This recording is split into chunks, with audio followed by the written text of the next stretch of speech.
Glória ao Senhor. Podemos assentar, queridos? Abramos nossas Bíblias, no livro do profeta Malaquias, no capítulo de número 3. Malaquias, capítulo de número 3. Nós temos, nos nossos domingos pela manhã, refletido sobre alguns dos textos do nosso plano de leitura bíblica. E hoje e amanhã, nós estaremos lendo o livro de Malaquias, apenas 4 capítulos. Então, 2 capítulos hoje, 1 e 2, e amanhã capítulos 3 e 4. E eu quero refletir sobre esse texto, Malaquias capítulo 3. A partir do verso de número 13. Malaquias 3, a partir do verso 13. Diz assim a palavra do Senhor: As vossas palavras foram duras para mim, diz o Senhor, mas vós dizeis: que temos falado contra ti? Vós dizeis: inútil é servir a Deus, que nos aproveitou termos cuidado em guardar os seus preceitos e andar de luto diante do Senhor dos Exércitos? Ora, pois, nós reputamos por felizes os soberbos. Também os que cometem impiedade prosperam. Sim, eles tentam ao Senhor e escapam. Então, os que temiam ao Senhor falavam uns aos outros. O Senhor atentava e ouvia. Havia um memorial escrito diante dele para os que temem ao Senhor e para os que se lembram do seu nome. Eles serão para mim particular tesouro naquele dia que preparei, diz o Senhor dos Exércitos. Poupá-los-ei como o homem poupa seu filho que o serve. Então vereis outra vez a diferença entre o justo e o perverso, entre o que serve a Deus e o que não o serve. Façamos mais uma oração, queridos. Ore por você, ore por mim, para que essa palavra possa adentrar os nossos corações, para que nós sejamos por ela edificados. Tenhamos um instante de oração assim, queridos.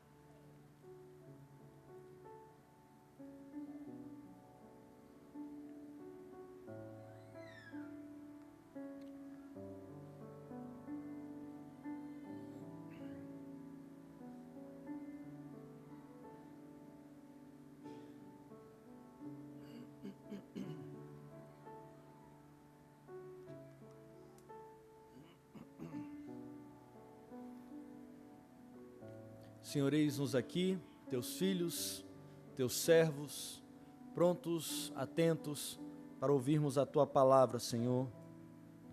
Recebermos de tua parte toda a orientação, recebermos de tua parte, ó Pai, o caminho que devemos seguir.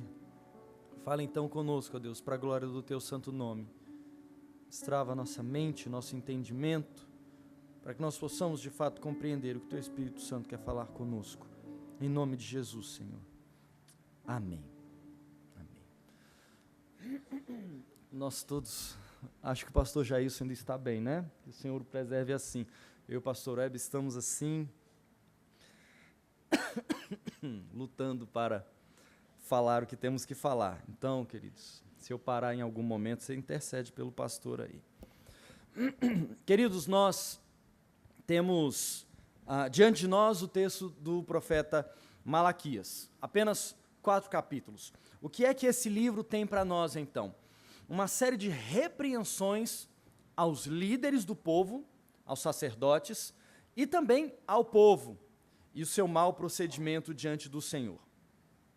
A palavra profética de Malaquias faz referência, em inúmeros momentos, ao cinismo dos seus líderes, os líderes do povo, e também desse povo, que pratica de diferentes maneiras, o que é mal perante o Senhor e ainda pergunta ao Senhor: o que é que nós fizemos de errado?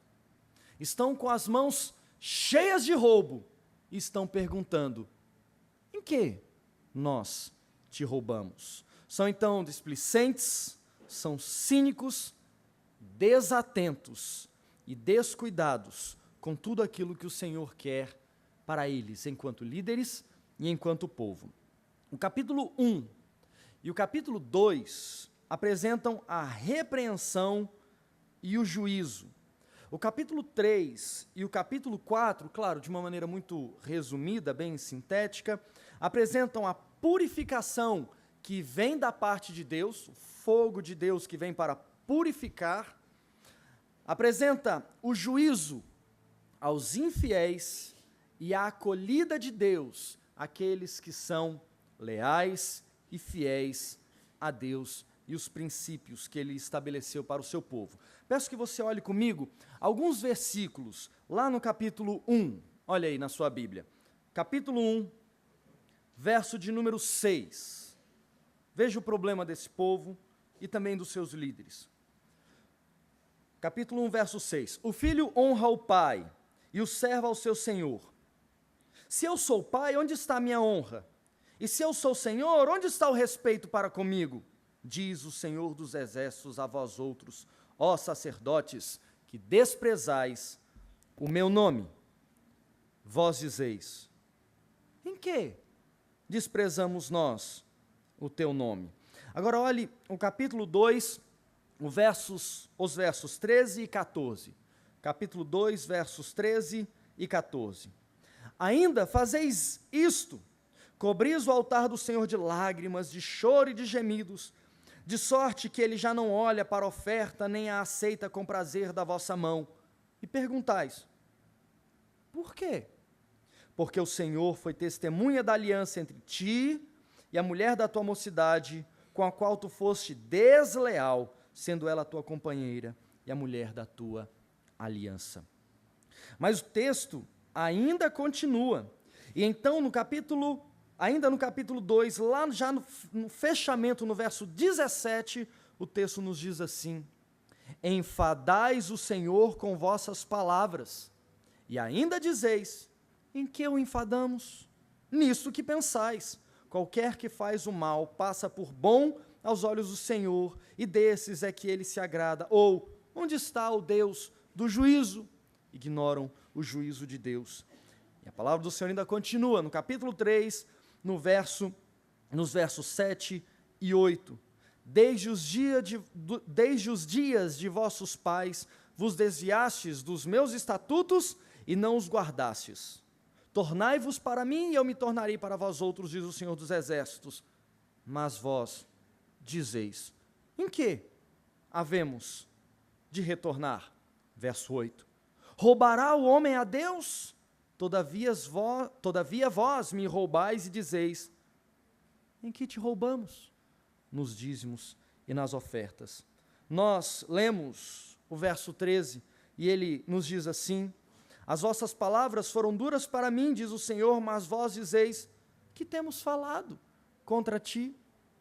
Ou seja, em Malaquias, o norte da exortação, da repreensão de Deus, e mesmo da salvação de Deus, traz à tona, revela, traz à superfície o cinismo desse povo.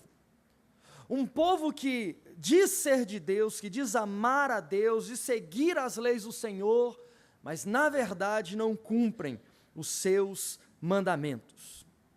O grande pecado revelado pelo profeta Malaquias não é que eles não conheçam os mandamentos de Deus, mas sim que, tendo a oportunidade de conhecer a orientação e os mandamentos de Deus, eles preferem continuar ignorantes.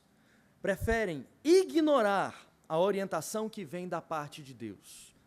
Como uma criança que, depois de ter se lambuzado com o bolo de chocolate que não deveria ter sido comido antes da visita chegar, inquirido pela mãe, ainda diz: eu não comi o bolo.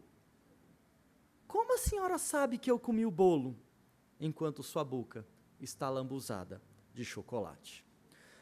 A percepção de Deus é a mesma sobre um povo que é infantil, sobre um povo que é cínico, sobre um povo que foi pego no seu pecado e no seu erro, e ainda vira para Deus e diz: Senhor tem certeza mesmo?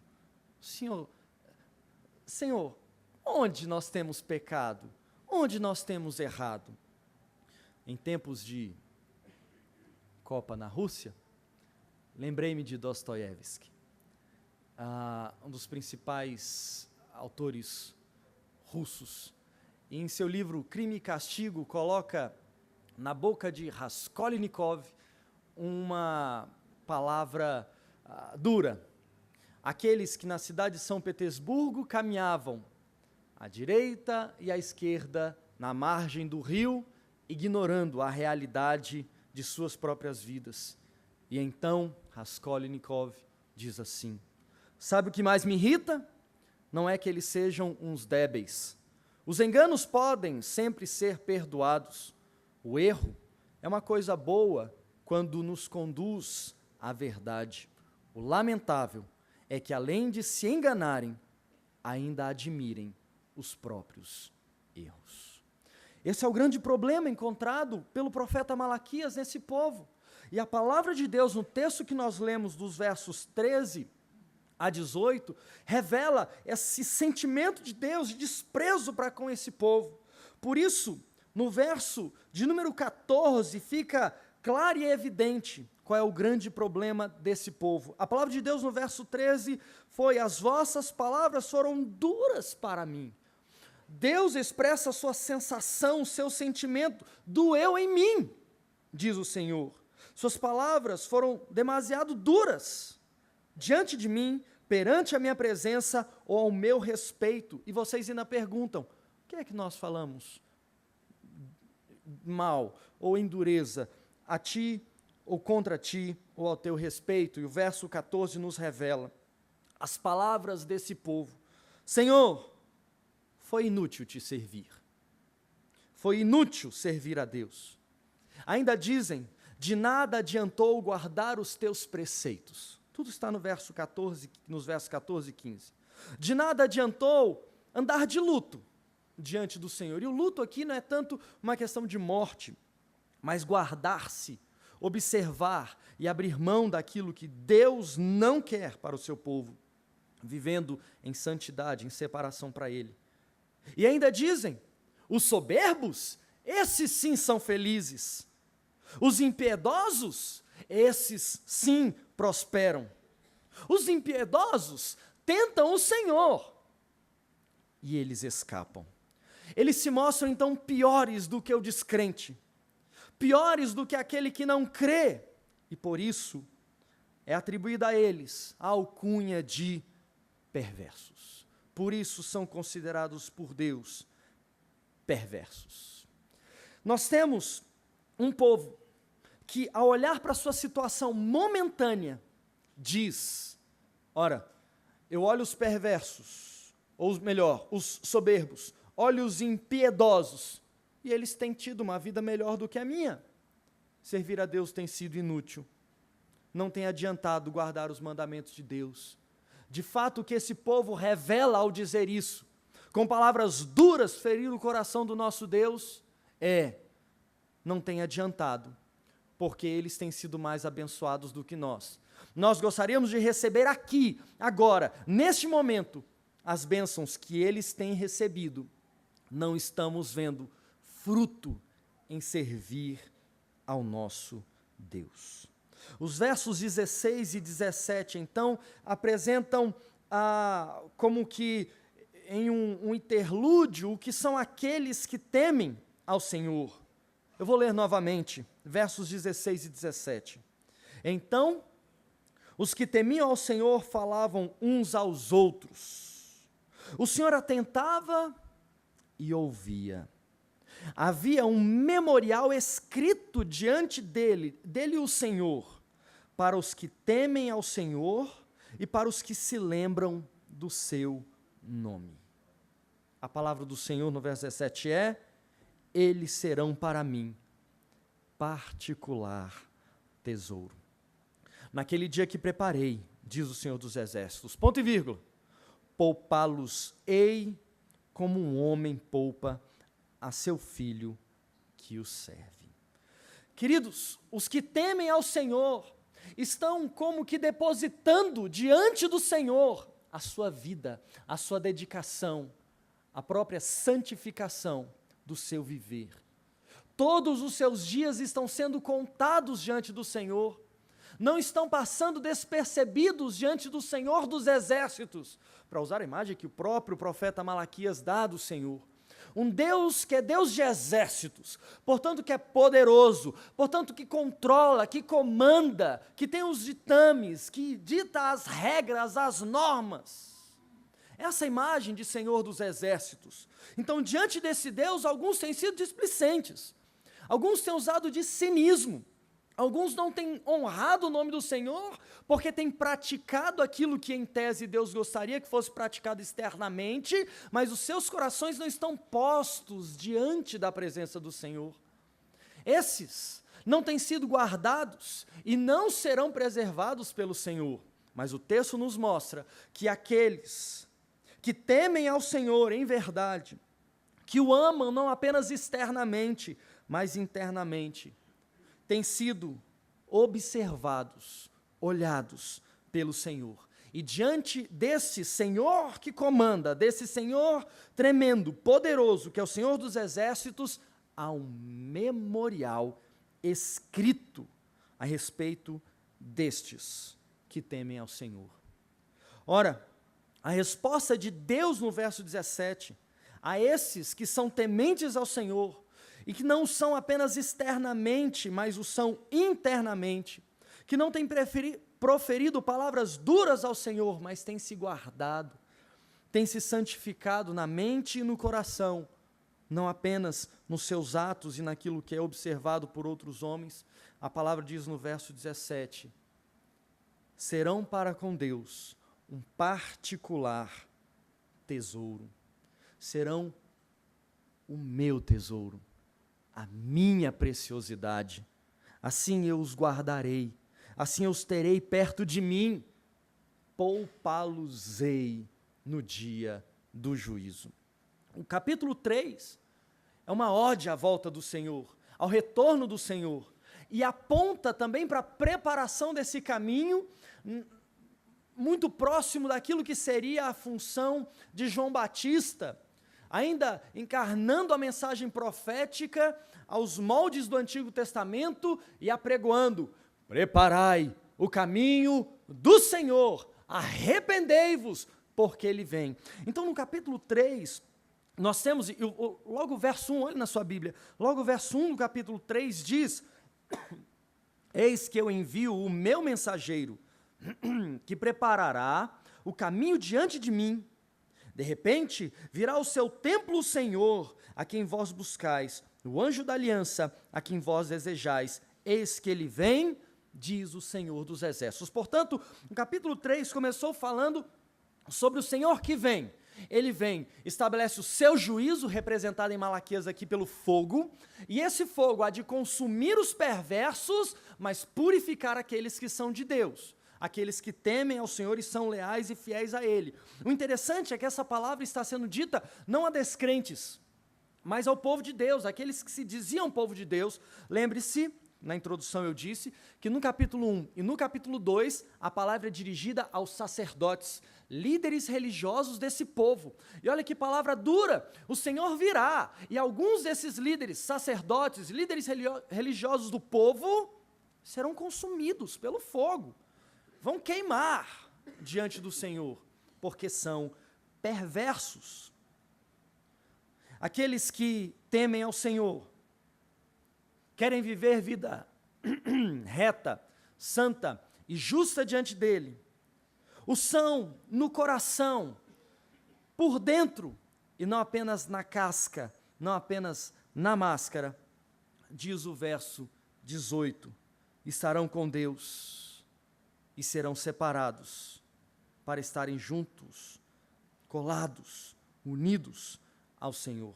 Verso 18, então vereis outra vez a diferença entre o justo e o perverso, entre o que serve a Deus e o que não o serve. Haverá, queridos, um dia de recompensa. Talvez ela ainda não esteja aqui.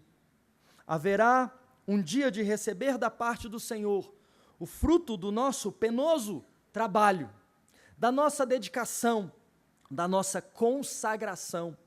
Haverá o dia em que aqueles que não mancharam o nome do Senhor serão devidamente recompensados, porque receberão a coroa da vida, e essa é a nossa esperança, essa é a nossa expectativa. É por isso que deve pulsar o nosso coração, a partir do momento que a Ele entregamos a nossa vida. Deveríamos deixar de viver por essa terra, deveríamos deixar de viver pelas expectativas de recompensas terrenas, deveríamos abandonar o desejo, o anseio e a corrida para conquistar os tesouros deste mundo, dessa terra, deste momento, deste tempo. Afinal de contas, tudo nessa terra pode ser muito bom ou pode ser igualmente desprezível. Se agradar a Deus, valerá a pena viver. Se não agradar o Senhor, se tornar um ídolo no nosso coração, deverá ser desprezado. Mas em todo caso, se somos abençoados com os frutos dessa terra, ou se eles devem se tornar desprezíveis a nós, uma coisa só importa: viveremos para sempre com o Senhor, e é na eternidade que devemos depositar nossa esperança, nossa confiança e as nossas expectativas.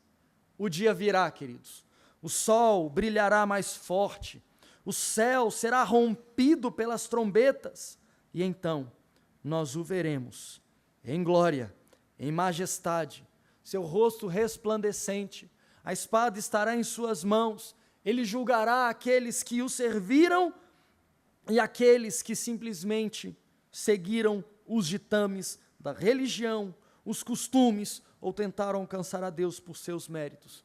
Ao julgar todos, trará para junto de si aqueles que o servem, aqueles que foram justos diante dele, e serão apartados do Senhor os perversos, aqueles que não o serviram de coração. Aqueles que ambicionaram obter da parte do Senhor as bênçãos nessa terra, na verdade buscaram o Senhor porque as suas mãos estavam estendidas, porque haviam bênçãos que poderiam suprir alguma necessidade momentânea nossa. Mas os fiéis, os justos, os que servem a Deus, não quiseram apenas as suas mãos, quiseram alcançar o seu coração, quiseram entender a sua mente, quiseram cumprir os seus mandamentos, ainda que não o entendessem naquele momento, ainda que não entendessem o sofrimento, a dor, a agonia, ainda que parecessem diferentes momentos que o Senhor estava longe, resolveram servir ao Senhor, apesar da incompreensão, apesar de não entenderem, mas se renderam aos pés do Senhor. Para encerrar, queridos, o Senhor vem, e o dia que Ele vier, a imagem em Mateus, no capítulo 25 é essa: quando Ele vem, no dia do juízo, Ele separará os que são seus e os que não são seus, e o seu povo estará para sempre com Ele. Não sejamos assim, queridos, crentes vivendo como descrentes, dizendo que creem em Deus, mas professam-o apenas com seus lábios, seus atos não condizem com a verdade de Deus. Não sejamos filhos da perversidade. De outro modo, sejamos todos nós, queridos, salvos, lavados e remidos pelo sangue do Cordeiro, todos nós que um dia dedicamos a nossa vida ao Senhor, reconhecendo que fomos chamados e escolhidos por Ele, dediquemos a nossa vida a Ele. Reconhecendo os nossos erros e abandonando o cinismo como quem tenta esconder de Deus os seus pecados. 2, reconhecido o erro, sigamos em frente, adorando o Senhor, bendizendo o seu nome por aquilo que Ele é e por aquilo que Ele faz em nossas vidas, mesmo que nós não compreendamos todas as suas decisões e tudo o que Ele faz em nossa direção. E por fim, tendo sido salvos, lavados e remidos no sangue do Cordeiro, tendo sido santificados e compreendendo a ação de Deus em nossas vidas, ainda que nós não o compreendamos naquele momento, mas entendendo a sua soberania e o seu poder, anunciemos aos quatro cantos dessa terra: o Senhor é justo, o Senhor virá e Ele resgatará para si um povo. Sejamos assim, bênçãos, ou bênção nas mãos do nosso Deus. Amém, queridos? Feche seus olhos e oremos assim mais uma vez. Oh Deus, obrigado, Pai, pela Tua palavra. Aplica no nosso coração as verdades aqui expostas, Senhor. Meu Deus, ajuda-nos a viver para o Senhor em todo o tempo. Naqueles dias, ó Deus, que parecer que o Senhor está distante, através do poder do Teu Espírito Santo, da presença do Espírito Santo no nosso coração, ó Deus, consola-nos, conforta-nos, ajuda-nos a crer na nossa falta de fé. Senhor, dá-nos também, ó Pai, uma palavra profética, como foi com Teu Filho, Teu servo Malaquias, ó Deus, e anunciemos ao mundo a necessidade de buscarmos ao Senhor, não ferirmos o Senhor com palavras duras, como se valesse a pena conquistar tudo aqui e não investir na eternidade. É para lá que nós vamos, lá deve estar o nosso tesouro. Então ajuda-nos, ó Deus, a nos santificarmos dia após dia, vivermos vida reta, santa, justa diante do Senhor, porque certamente os perversos serão desprezados, mas os justos, os que buscam ao Senhor, os que buscam a Tua face, os que reconhecem os erros, suplicam pelo perdão, encontrarão de Tua parte misericórdia, graça, vida, e é aí, Senhor, onde nós queremos estar. Seja Tua boa mão, seja o Teu cuidado, sejam as Tuas asas sobre nós, como um pai que cuida dos filhos que o servem. Seja assim conosco, ó Deus, em o nome de Cristo Jesus, o nosso Salvador. Amém.